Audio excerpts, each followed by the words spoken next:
Hi, welcome to Happy Tales. I'm Cheryl Rosenthal, Communications and Education Coordinator at the Oshkosh Area Humane Society. And I'm Joni Geiger, Executive Director. And today our show is all about cats, kittens, and cats. We're just going to talk about cats. And you know, it may seem a little redundant to our audience, but Joni, cats are our #1 concern. Because I don't want to say problem because animals should never be viewed as a problem in my book. But we're concerned because there are so many cats out there, and so many cats are ending up at area humane societies, and we just don't always have enough room for all of them. Yeah. So it is a huge challenge. The numbers, especially at this time of the year, and we talk about it being somewhat seasonal, but for like truly 6 to 8 months out of the year, we are packed, and Right, we continue to be packed. It's a non-stop parade of cats that come in. So, Joni, we've been in this facility for 7 years. Mm-hmm. How many cats can we comfortably hold? Really, in this building and the facility, In the building itself? we really should not be going any higher than 150. Okay, so 150 is comfortable. Right. We utilize foster homes. We do. We do our best. Right. I did a report this morning. The report told me 292. Yep. I know that is not the highest we've ever been at because right. last September, I can't remember the date, but we had 301. Right. So We're getting there. But even with that number, 292 and 301, those are animals that are still under our care, whether Right. they're in foster home or not. They are animals that we are still caring for. Right. So where, Joni, are all these animals coming from? Where are all the cats coming from? They're coming from the public. They're coming from outside. They're coming from our community. They're coming from outside of our community. More and more people are utilizing us, obviously, but that doesn't detract from the fact that there are so many out there. The majority of cats that we see are not altered. Cats breed quickly. They can be nursing and pregnant at the same time. Yeah, they're kind of like rabbits. Truly, people, and the solution is easy. You and I both know that. Altering cats and dogs obviously is key. We shouldn't kill animals to alleviate the overpopulation problem. But unfortunately, a lot of shelters are forced to do that because they don't have resources, they don't have, and we have to understand that the responsibility is not just with shelters. We're a holding facility in that process, but we are making cats. Right. So it's not like, oh, okay, well, it's the animal shelter's problem because that's what they do. They're in charge of the animals. Right. The responsibility has to go back to the community that who's allowing their animals to indiscriminately breed, Right. who's, you know, the free to a good home, all those things, Yep. you know, animals being passed around on Craigslist. I mean, and other internet sites like that. So kind of getting a grasp that until there are homes for all the animals that are already alive and living, let's not make any more. Right, absolutely. Let's not make any more. I mean, the overpopulation problem cannot be adopted out, Cheryl. There are far too many cats right now and not enough homes. If we closed every shelter in the United States, if we took every cat that was out of doors and brought them indoors, and if all of us as human beings in the United States took our responsibility for each individual cat, each one of us, every man, woman, and child would have to take 143 cats. That's what the numbers are estimated to be. That is mind-boggling. So 143 cats for me, but that also means 143 cats for my husband. That is correct. So that's 286 cats in my household.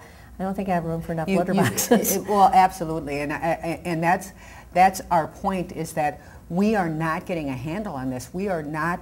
People are not grasping the seriousness of this. The severity of it. This is epidemic. This is like, you know, rats and bubonic plague. This is like, I mean, the United States is being overrun by cats, and it's not cats' fault. Right, it's not the cat's fault. It's well, not. Joni, I want to share with you a couple of numbers. I don't know if this will help or hinder our audience.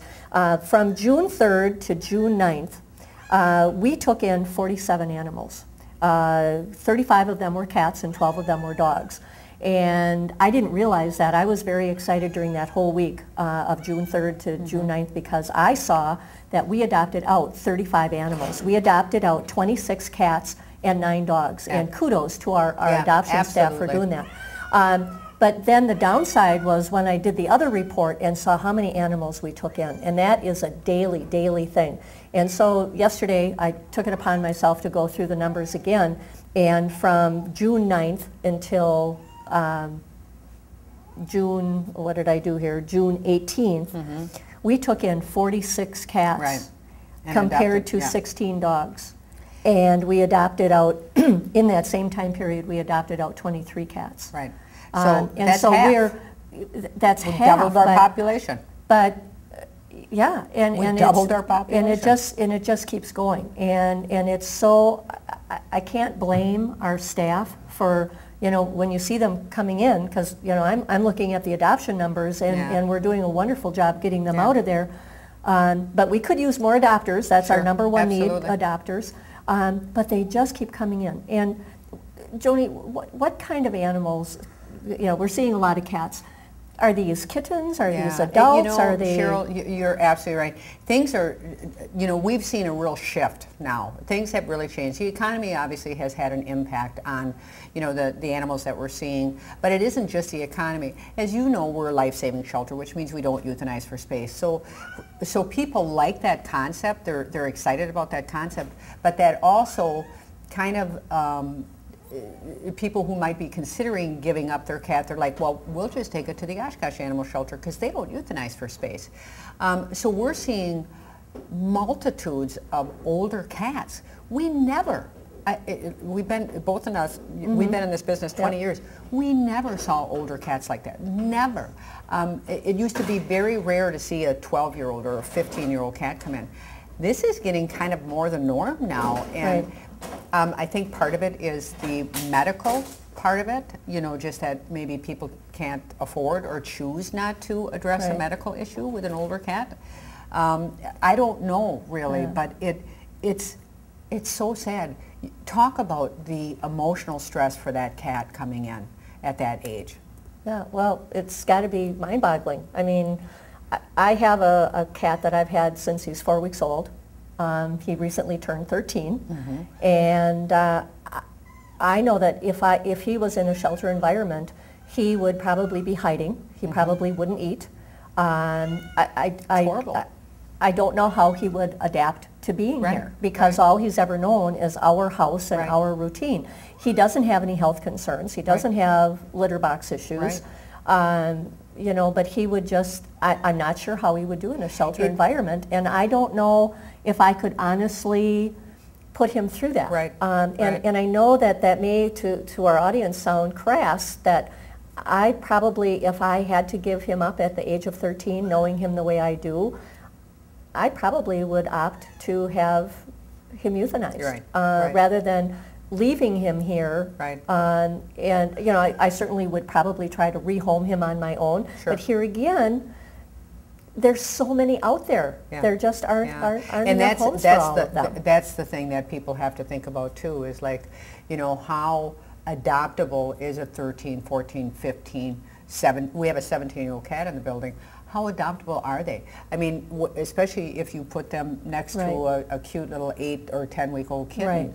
Or, you know, it's really, I mean, you're narrowing that adoption field as far as like the number of people who are open to bringing an older cat into their home. And I think it's important to point out to our audience that we're talking about the probability and possibility of older cats being adopted out. And that is one of the things that I have always prided this organization with, is I know that a lot of older animals, that week that I was talking about, that we did 35 adoptions, there were several, probably, I can't remember the exact number, I think it was 7 animals that were over the age of 10 and 12 years old that got adopted. And that's wonderful that we give those animals a chance. And like the 17-year-old kitty that we have right now, Morgan, we want to give those animals a chance, but it's so wearing on them. Sometimes we see them, they can only survive in that shelter environment. This is not the same as being at home. And after a certain point, they just, I really truly believe that they just kind of give up. themselves. You know, So, we have a beautiful facility. We truly do. I mean, you know, we have wonderful staff. We have, you know, I honestly can say that our #1 priority has always been the animals. There's no question about that. Always has. However, as beautiful as this building is, as wonderful as our staff is, and our volunteers, and all the other things, this is not the same as a home environment. We are asking cats and dogs, but we're asking cats to share that environment with multitude of other cats. All the scents, all the smells. It's just, you know, when I hire a new employee, a lot of times I'll tell them just to shut their eyes and just listen and just to hear all the commotion that happens in this building. It's amazing. It's absolutely amazing. The stress level is so high for animals, even despite the fact that we constantly we're constantly trying to do enrichment programs, everything for the cats and the dogs, and for the cats also in our galleries. It's wonderful that we have the galleries, but the changing of the cats all the time. Cats are territorial, so it's very stressful, and I don't. We're certainly not going to stop what we're doing, but we want the community to understand, to maybe grasp the seriousness and I think it's important to recognize that we're not going to solve this problem with this show here, but we are having an open discussion about it. We do want people to know about this. This is not something that should be hidden away, or it should be just strictly the shelter's responsibility. We need the community's help. We need the community's help. We need foster homes. We need adopters. We need adopters. And, you know, and so many times, Joni, and I always kind of laugh at this. People say, well, you know, I don't know if I would want to adopt a shelter dog or a shelter cat. And I'm like, well, what were they before they came to the shelter? Right. They weren't always a shelter animal. So there's that stigma for some people. It's a shelter animal. And my cats and my dogs have all come from the shelter, and I'm here to tell you, I couldn't ask for nicer pets. And there's a lot of wonderful animals here just waiting to be loved. And so I'm hoping that part of this show will encourage people, because it's a known fact for us in the animal business that of all the pets in the United States, less than 25% of them that are in homes came from a shelter. Yeah, that's and pretty sad. we need to turn that around. More animals need to be adopted out of shelters. Well, and you know, a lot of people, you know, you talked about stigmas, and there's a lot of people, you know, there's lots of different shelters out there and lots of different humane societies, and there's, you know, and we all have varying ideas of how things should be run and, you know, that type of thing. But, you know, depending on resources, Cheryl, I mean, people, you know, shelters' hands are tied. You know, if, you know, there are shelters out there that don't turn anything away, which means that obviously they run out of space. And if they run out of space, what do they do with those animals? You know, there are shelters out there that say, we don't have any more space, we're not taking any more. So where do those animals go? Where do those animals go? So it is, the dilemma is so difficult for people who are in animal welfare, and I just want to make that really clear to people that, I mean, all of us here are in animal welfare because we love animals and we want to make a difference. Right. Well, we're trying to save them. We're trying to save them. But you know, we need help. It isn't. You know, if we can take all the animals, we can take all the cats and all the dogs in the world, but if we don't have adopters, right? Yeah. If nobody comes to adopt if nobody comes and adopts, what are we going to do? Right. You know, what are we going to do? If we don't have the resources, in other words, the money. Yeah. What are we going to do? You know, and it's just like going back to your 143 cats. If somebody gave me 143 cats, right off the top of my head, the first thing I would think about is, oh my gosh, I don't have enough money to feed them or buy the litter or the cat, you know, and medical. And we provide a lot of the medical. And that's very difficult. I believe it's 9 out of 10 animals need some form of medical care when they come in. Something as simple as treating ear mites, or other parasites, worming them, but also the vaccinations and making sure that they're spayed and neutered. Spayed and neutered alone. Yeah. You know, how many cats come in that aren't altered? I mean, really, you know, we see a 30-70. You know, 70% are not altered. 70% of those cats have to be altered, you know. So I mean, that is something people need to think about.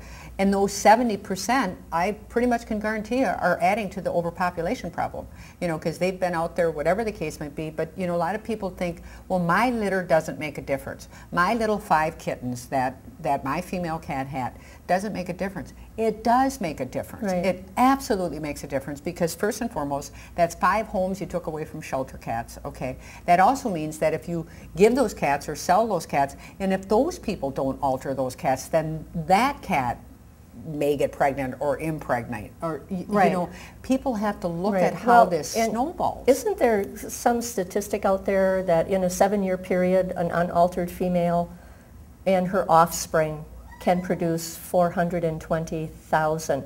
So that's almost 500,000 cats. Think about that. I mean, obviously that's arithmetic, you know, and a lot of things can happen in that process. But that's a lot of cats. That's a lot Right. of kittens, and really, that makes an impact on the number of cats that are out there. And cats, you know, outdoor cats, you know, trap, neuter, return is extraordinarily important. We 100% are on board with that. But if they're not altered, Cheryl, they make more cats. Right, and they just keep coming in. Yeah, absolutely. So, anyways, we're gonna. Let's take a little break. Yep. And maybe bring in some of, you know, if we've got some kittens, we can we got share those kittens. with our audience. So let's take a little break. We'll be right back.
Kittens, Joni. We have kittens. We have lots of kittens. We do. And it's very important at our shelter. We always make sure that everybody is spayed and neutered before they go home. And this little lively guy, he's not going to stay here, Yes. Has been neutered already. And we do adolescent spays and neuters here, which means if you are 2 pounds or 2 months, you can be altered. And she's wearing her cute little collar here because this little princess was spayed yesterday. Sure. And so now they are ready to go up for adoption. That's true. And now if somebody has a cat at home that is not spayed or neutered, we have our Spay Me program here. We have a special program that you know, we want to tell people about, and it's called Spay Me. And obviously it is for a low cost income type spay program, and people can sign up here at the shelter. We do it once a month, and basically we are the drop-off point for this, and people can drop off their cats and dogs. Obviously they have to sign up, and there is a fee involved, and I believe it's $50 for a spay or neuter for a cat, and it's a 90 or 110 maybe for a dog. And they drop them off on a Friday night, and the van comes and picks them up, takes them down to the Spay Me Clinic, which is near Madison, and does all the surgeries on Saturdays, and then brings them back up on Saturday evening, and then people come back and pick up their pet here. So it's a wonderful way to do a lot of spays and neuters in a very short period of time. It's also financially a good thing for people who perhaps can't afford to have that surgery And done. there's other services that are available also. Yes, I there are. mean, with the spay or neuter, you can also have a rabies vaccination. For $5 more, you can have a distemper vaccination. You can opt to get a little cone. For if you have a little girl kitty, you may want to have what we call an e-collar. Right. So that's so that they can't lick or pull their stitches out. Okay. You can also opt to get additional pain medication. And there's a lot of things that our staff can go over with people as to extras that they can invest in if they want to go ahead and do that.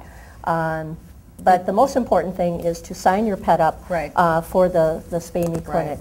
And you know, Cheryl, we were talking during the break, you know, I think it's important to encourage our audience, you know, what can they do? What can they do as people, you know, just Joe Blow on the street? Yeah, we realize that not everybody can adopt, not everybody can foster, not everybody can give us $1 million. How can they help impact the number of kitties? You know, I think the most important thing that people can do is to advocate for the shelter. If you know of somebody who has a pet that is not spayed or neutered, encourage them to have that pet spayed or neutered. If you need information as to why it's important to spay or neuter your pet, we have that information on our website, the 16 reasons to spay or neuter your pet. It makes them, you know, live a longer, healthier life. And it makes them a nicer pet to have around. 90% of spraying in cats can be eliminated by spaying and neutering. Absolutely. And it's important for our audience to know that girls as well as boys can spray. So 90% of spraying problems can be eliminated by spaying and neutering. So talk to your friends, talk to your neighbors about the importance of spaying and neutering. If somebody says to you that they're thinking about getting a pet, direct them to the Oshkosh Area Humane Society.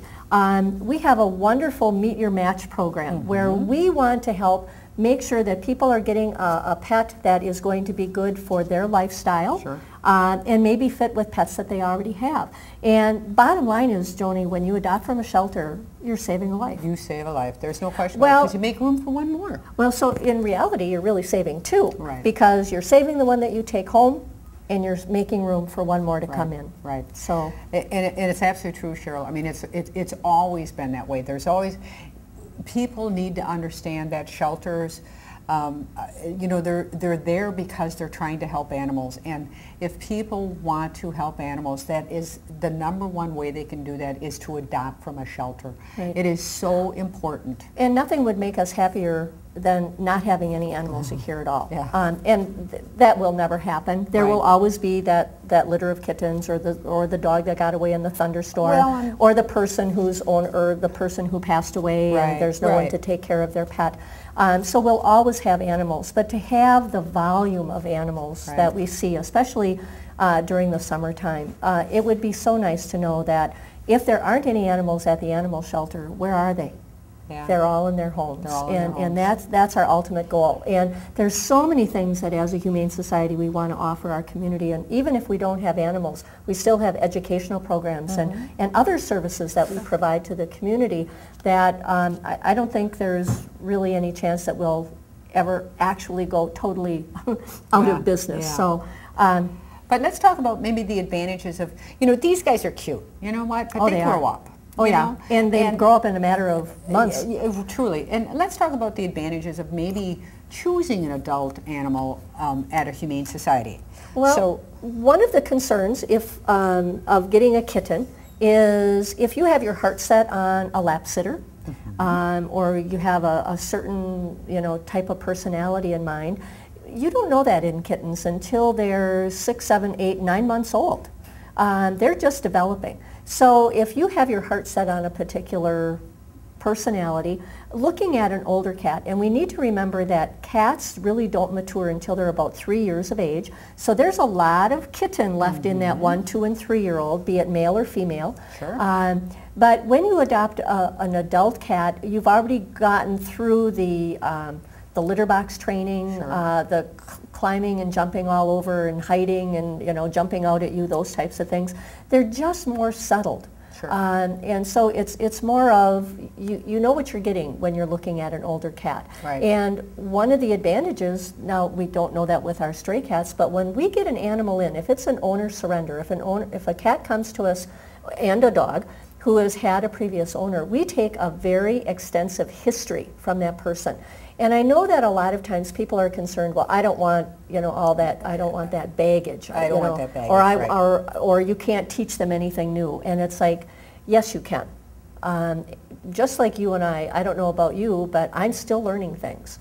And animals will continue to learn and to adapt to a new lifestyle. And so they just need somebody to give them a chance. And the bottom line is, I've never met an animal here at the shelter that doesn't seem ready and willing to give unconditional love. And so the advantages of getting an older cat, of course, they're all already spayed and neutered, they're current on their vaccinations, and you know a little bit more about them, and they often ease quite nicely into a home environment. Well, and I think that's something to think about too, like for a person like me, I put in a lot of hours, so do you, yep. And I have always had shelter animals, and I must say that I don't recall that I've ever taken a kitten or I've ever taken a puppy home. I've always taken an adult animal home, and there is really, truly, Cheryl, there's no question about it. I mean, just a real treasure in that, because the transitioning is so much easier, mm-hmm. And there's just, it's almost like a sixth sense, like these guys get it. Like, you brought me home, you love me, you care about me. Yeah. And I will. They realize they're being saved. I really do think that there is some truth to that. And I've done both. I've taken not mm-hmm. kittens, not like the two we had up right. here, mm-hmm. but I've taken younger cats and I've taken older cats, mm-hmm. and I did take a puppy, and I did take an older dog. And when I say older dog, I took a 1 and a 2-year-old, mm-hmm. and I'll tell you that transition into our family with the older dogs, it's like, they needed some reminders about house training because right. they weren't familiar with my territory sure. and what was okay and what wasn't. But within a couple of months, it was like we feel like we've had them all our life. They've always been there. They've always been there, and so it's very gratifying. So it's really important that first and foremost, if you're looking to add an animal, a pet, to your home, please, please, please come to a shelter. Come to the Oshkosh Area Humane Society and right. adopt an animal that is at the shelter. I don't like calling them shelter animals. It's not their fault that they're here. A lot of them end up coming here. It truly isn't.